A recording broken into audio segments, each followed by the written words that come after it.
In this video, 2020 is almost over.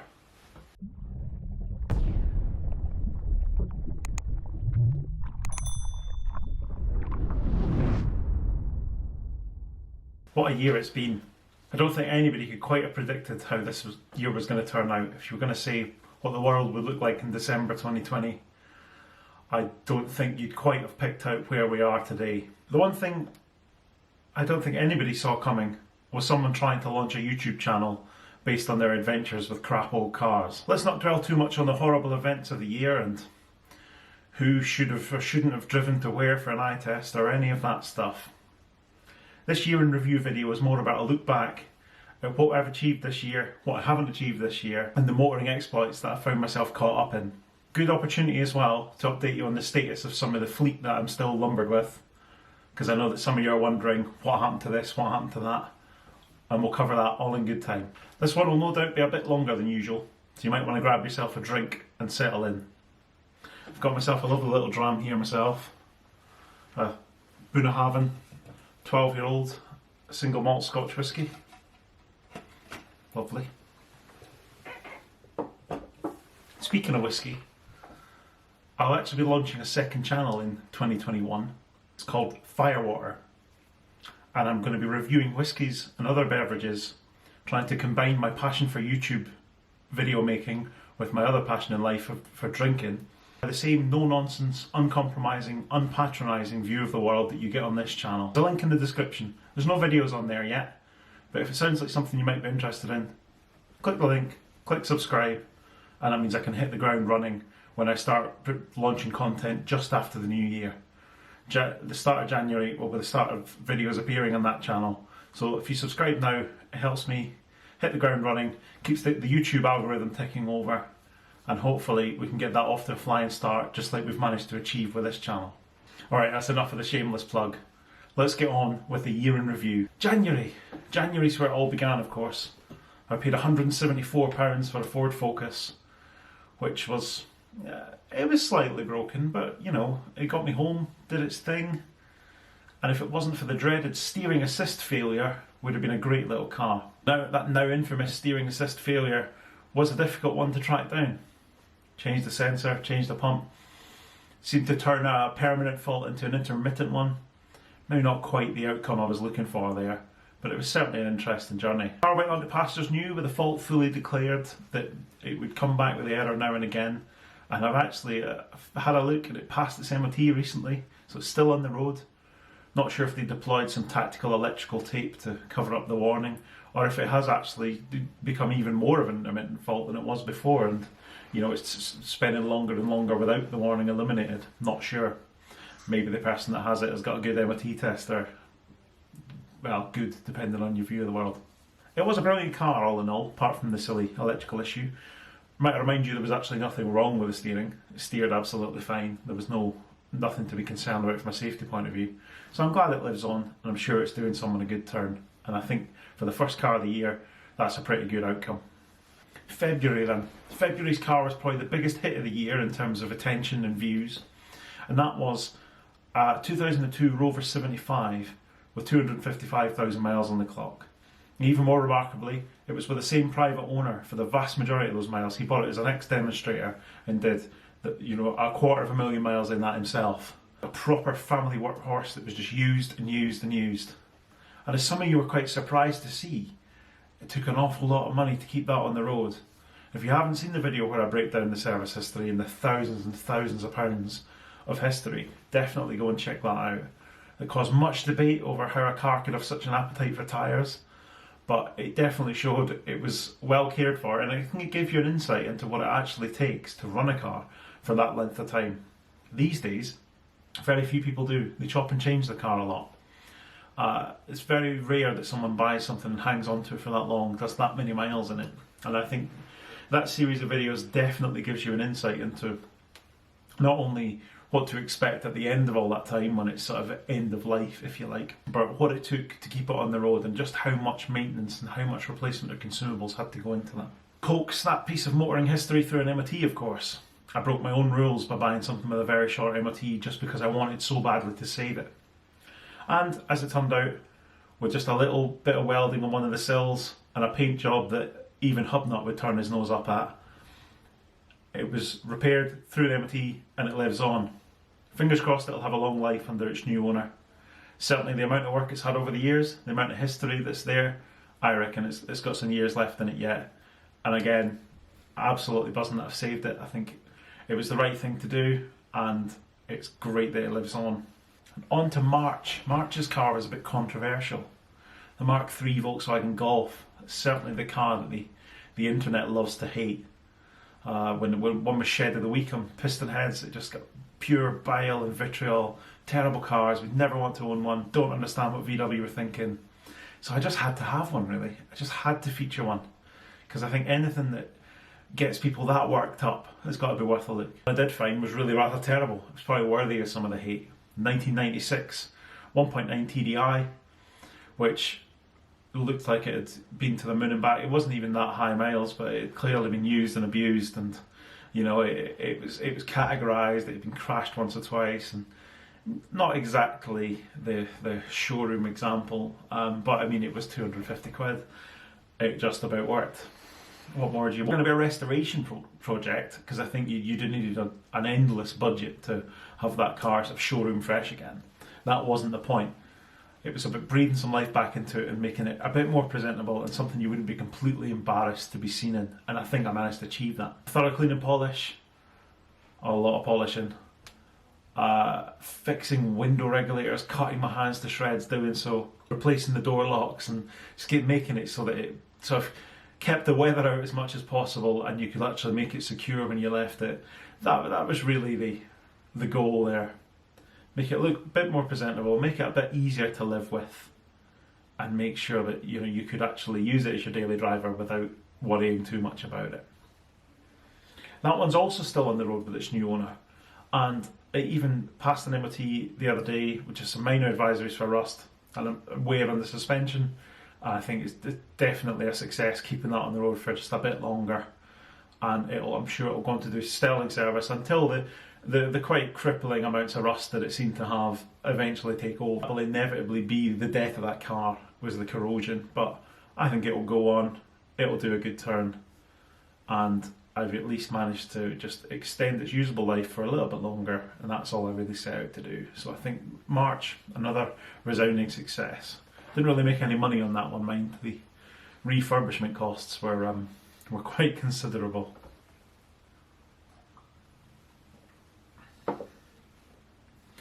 So in April's when it all started going a bit pear-shaped, really. The country's in lockdown, I've lost my job.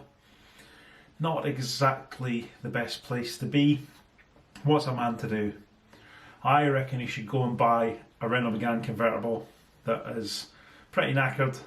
Paint looks terrible, several problems, even the roof doesn't work. That's definitely the course of action you should take. I made a brief appearance on the channel. I tried to get the non-working roof to work.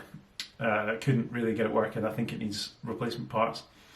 And then the sort of logistics of getting a hold of parts during lockdown and all that stuff just didn't really seem like it was too worth it at the time. So I stuck it in the overflow garage, where it still is to this day. I'm not sure what's going to come of the Megane, really.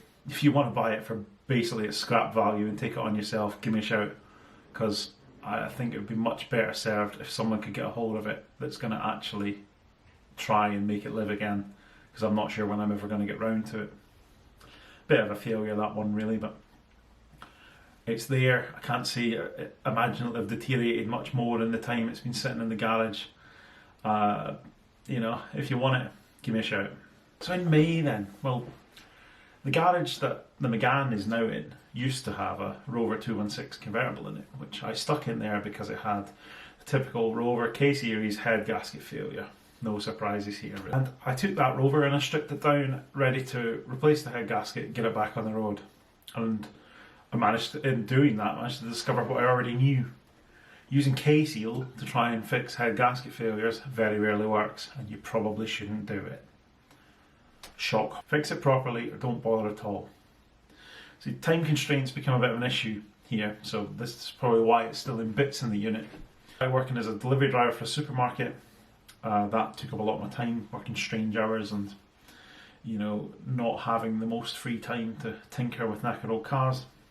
The Rover, unfortunately, is still languishing in the unit in bits. One day I need to get round to putting the engine back together, seeing if it's actually fixed the head gasket, the overheating issue, and go from there. It's got a couple of other bits. It needs a gearbox service quite badly. The horrible CVT automatic gearbox definitely needs some attention.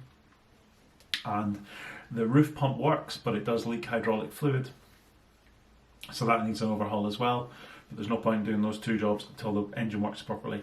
And I really must get back to that one, because I think overall it's worth saving. It's a low mileage, fairly tidy car, and if I actually get the finger out, get the work done, that one will return, and we'll see it on the channel again, hopefully fixed up, hopefully in far better fettle, fingers crossed. And I had also acquired an absolutely awful Volkswagen Fox. Far more broken than I imagined, horrible, trade reject, filthy.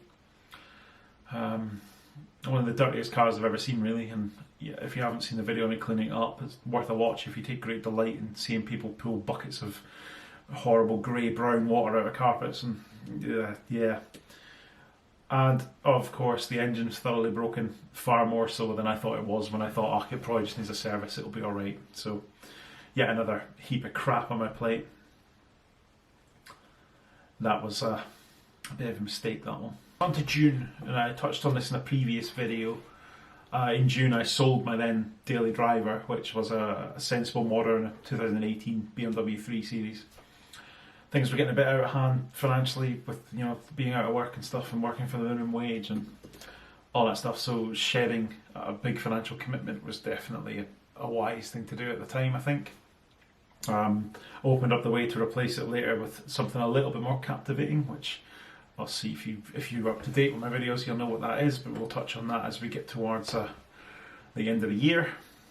And I carried on working on the Fox when I had some spare time. I was waiting on bits for the Rover, so the Rover was still kind of on hold, so worked on the Fox, fitted a reconditioned cylinder head, and actually got it running and driving pretty well. Completely solved the engine issue, so to be fair, I was quite happy with that, given it's the first time I'd actually done any sort of proper work from the top end of an engine, and that sorted that out. It was a bit rough around the edges, leaked a bit of oil, needed a few issues ironing out, but it was definitely progress. I ended up moving the Fox on in that sort of semi-finished state, just to try and clear the decks a little bit. Too many cars hanging around, not enough space, so the Fox went on to a new home, but it at least went on with a working engine, which was definitely a lot better than where things began, so I was happy enough with that. And now was definitely a really good time to buy another terrible project, and that's where we enter the world's worst electric car, the 2008 Aixam Mega City Electric, that, again, if you haven't seen, links in the description to the videos, and you can go and check that out. A really terrible little microcar kind of thing, quite topical at the moment with the launch of the Citroën Ami in France and in other European countries, not in the UK yet.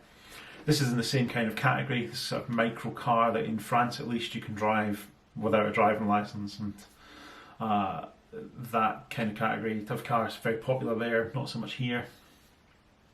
And this is one of the first sort of electric ones, except unlike the Ami, it has terrible lead acid batteries that have a really short range, and hey ho, it's not the best thing in the world, but we have one anyway.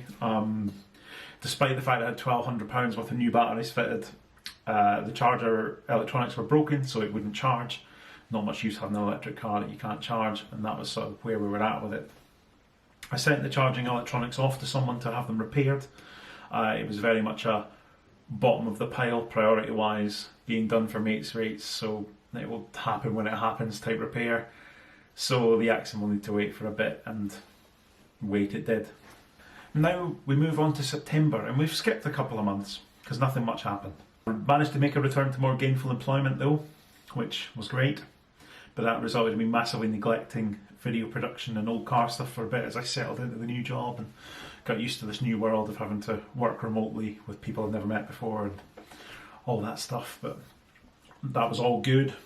I was smoking around an old 2001 BMW X5, which some of you will have seen before, given it was possibly the brownest car that I've ever seen. Certainly for those on the beige, we're a bit of a fan of that. Nothing particularly wrong with that, except the fuel consumption was a gargantuan, and I did have a constant worry it was going to die. I mean, you're talking about expensive car when it was new, parts not massively expensive, but like things are prone to failure when you get to that age and mileage of something that was a bit over complicated and over heavy when it was new. And then Boris told us to return to the office, so I was doing a pretty gargantuan commute in it at a massively expensive sort of fueling rate, and the worry of breaking down on the way to work. Self-employed, don't get paid if you're not at work. Those kind of things are not really conducive to having a good time when you're driving a 20-year-old premium SUV. Sort of decided it was time to get a hold of a more sensible modern again, and I decided to join the electric revolution and placed an order for a 2020 MG ZS EV. In October, having taken delivery of the new electric MG, which some of you have seen, again if you haven't, the link is in the description for the video, settling into it nicely, getting to know the ins and outs of electric car ownership, how to use public chargers, and how the infrastructure works, and where it's good to charge, where it's not good to charge, trying to document that in video form for those that are in the same boat as me, they're new to it and they want to work out what's going on. It's not always so easy unless you do a lot of research to work things out, so I'm trying to document that on my way and help people out through the means of videos. I think that's a good thing to do. And thoroughly got my head around sort of home charging as well. I can charge at home very cheaply. My home energy supplies with Octopus Energy, who offer smart tariffs that incentivise the use of electricity outside of peak hours and give you cheap rates to charge. The tariff I'm on is their Octopus Go tariff, where every evening or every night between sort of midnight and 4:30 AM, so 4 hours per night, you get energy for 5 pence per kilowatt hour, which means you're driving your electric car for roughly 1.5 pence per mile, which you can't get close to that, you know, by any other means really. That's about as cheap as it gets. Can't say fairer than that.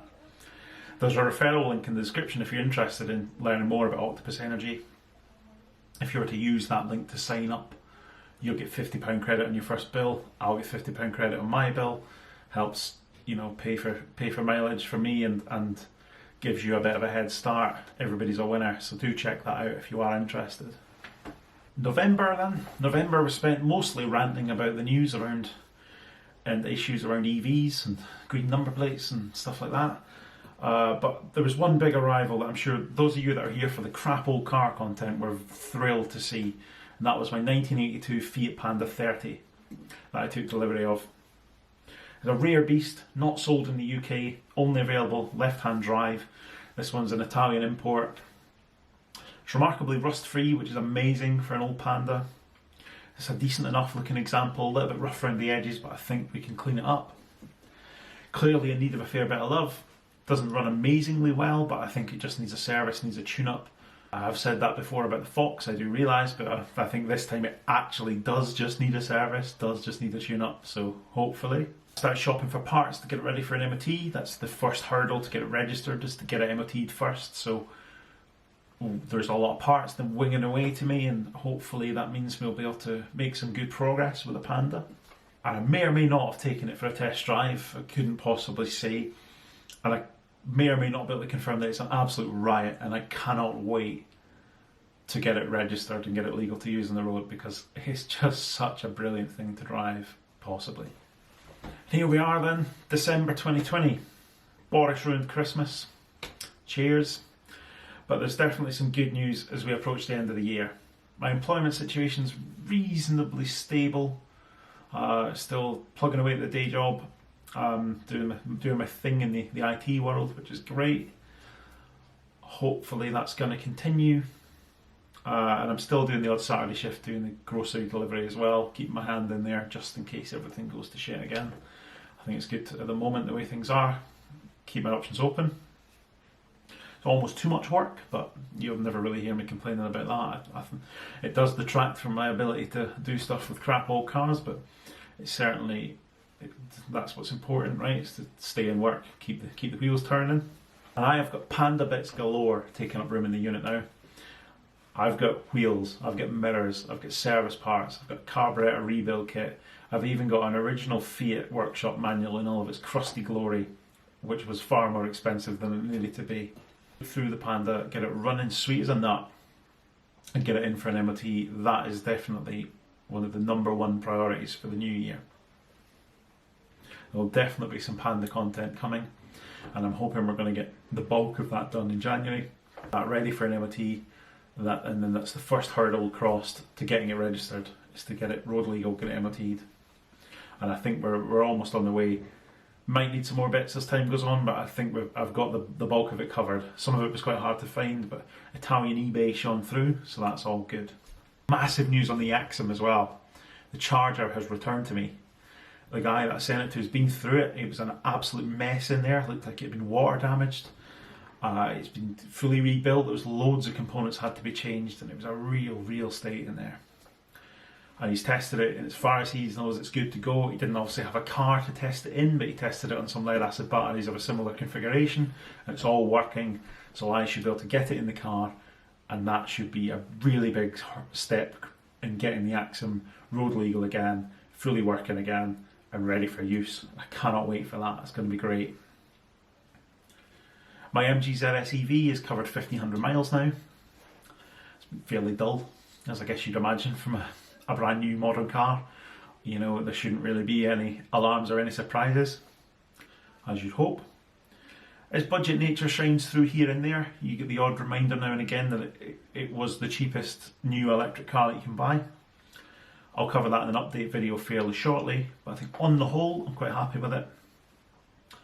I think it's difficult to beat at the price, but yeah, I think you kind of got to have your eyes open. You can't be expecting it to be fantastic quality for the money, but I think overall it's a good value proposition. I think, you know, a couple of months in, 1,500 miles in, still fairly happy with it, even though one or two things are a bit niggly, but nothing too major. Wow, what a year indeed. I'd like to take this moment, if you are still watching, to thank you so incredibly much for your support this year. Assuming you're one of my 1,270 and rising subscribers. If you're not, you've made it this far, click the subscribe button, will you? Let me know in the comments what you'd like to see from 2021. Like many of you, I'm not entirely sure what the world's going to look like as we go forward. Everything's still a bit all over the place. The one thing's for sure, I'll definitely try and keep the content coming. I'll try and bring you more of what you want to see. So do give me your feedback, let me know. Thank you so much for watching. Please do subscribe to my new channel, as I said at the start of this video, if you're interested in Scotch whisky reviews, that kind of stuff. And I will see you next year.